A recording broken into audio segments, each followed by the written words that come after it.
श्रद्धांजलि देंगे। जमील जी से मैं चाहूंगा कि जो प्रक्रिया है उसको पूरा कराएं।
वीर अब्दुल हमीद के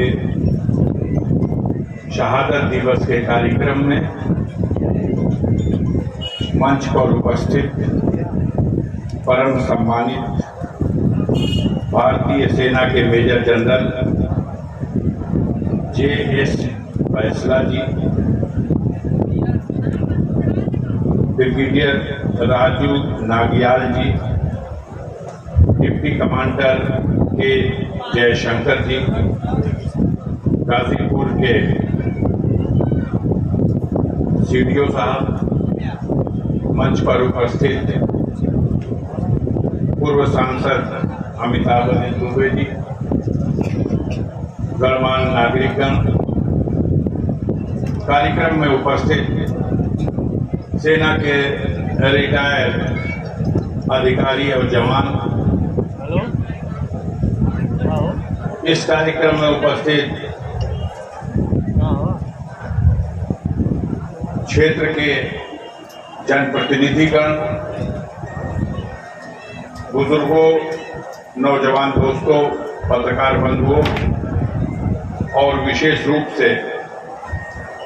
2 साल के बाद विकट परिस्थितियां, जिसमें कोरोना काल के कारण ये कार्यक्रम इस रूप में आयोजित नहीं किया गया था, पुनः उनके परिजन और क्षेत्र के नागरिकों के द्वारा इस साल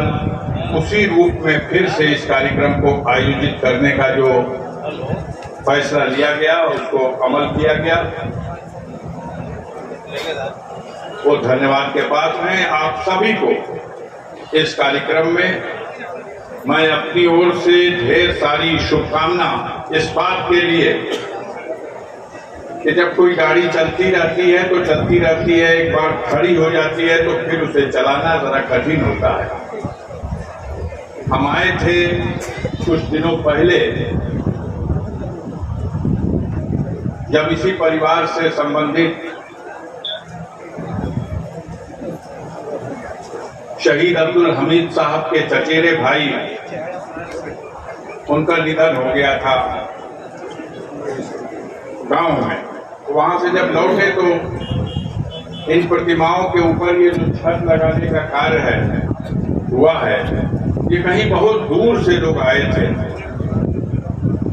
जो आपके इस धरती के, इस देश के, इस वीर के लिए उनके मन में जाने किस तरह का प्रेम था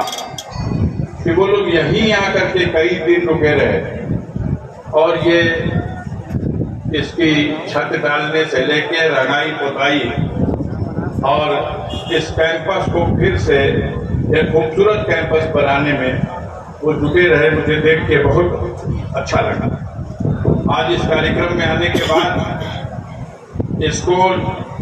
वही रूप आपने प्रदान करने की कोशिश की। उन सभी लोगों को मैं बहुत धन्यवाद देना चाहता हूं अपनी ओर से कि आपने फिर इस कार्यक्रम को उसी रूप में आयोजित किया। हम परिवार के लोगों के लिए भी आभार प्रकट करते हैं। अब आज का विषय उस परमवीर चक्र विजेता को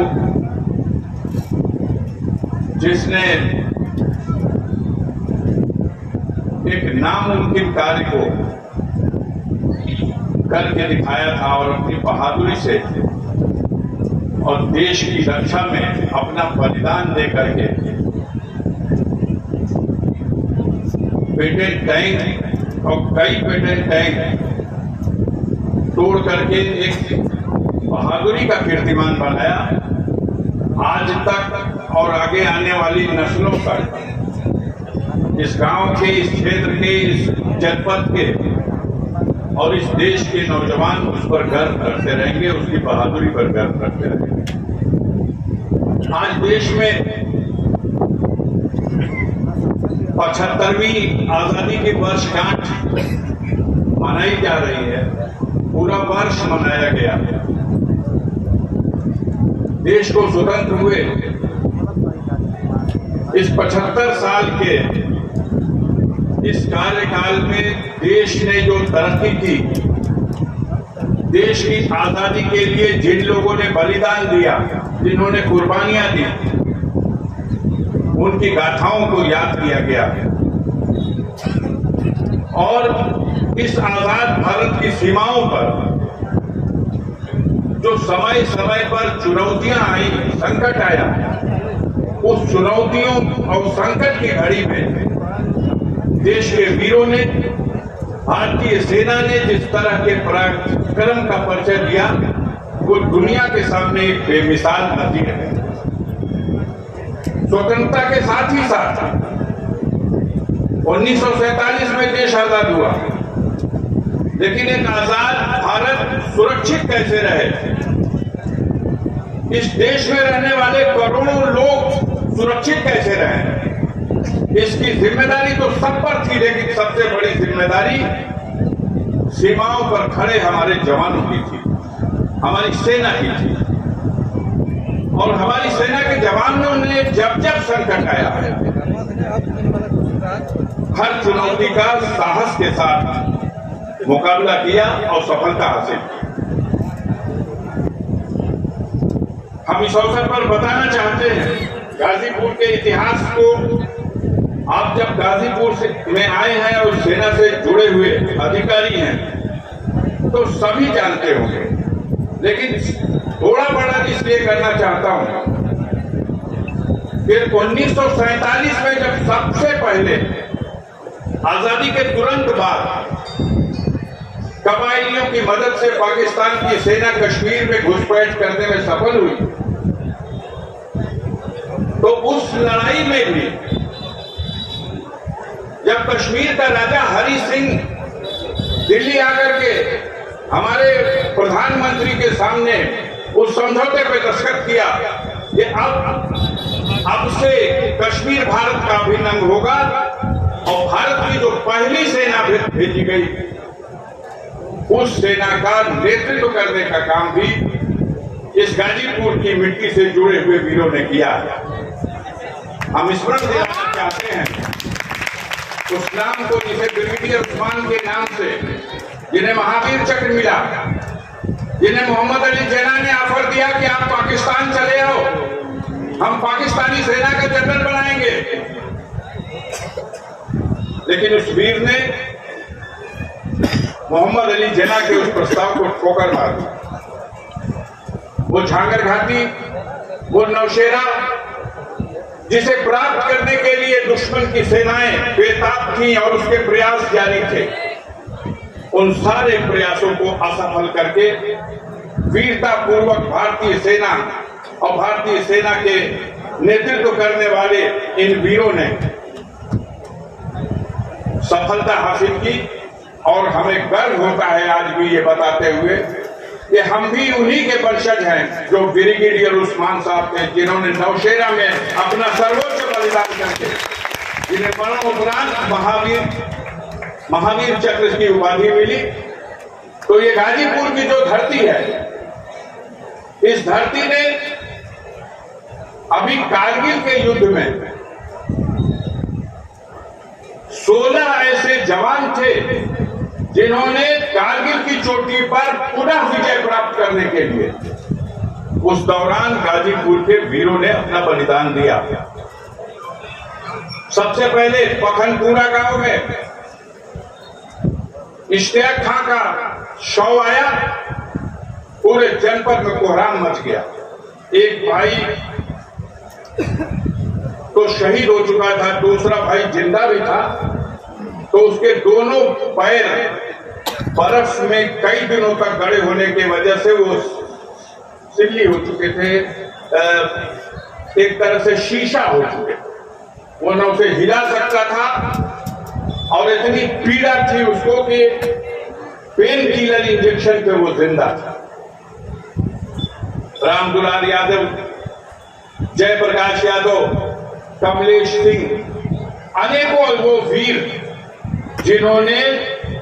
फिर से कारगिल की चोटी पर विजय प्राप्त करने के लिए अपने पराक्रम का परिचय दिया और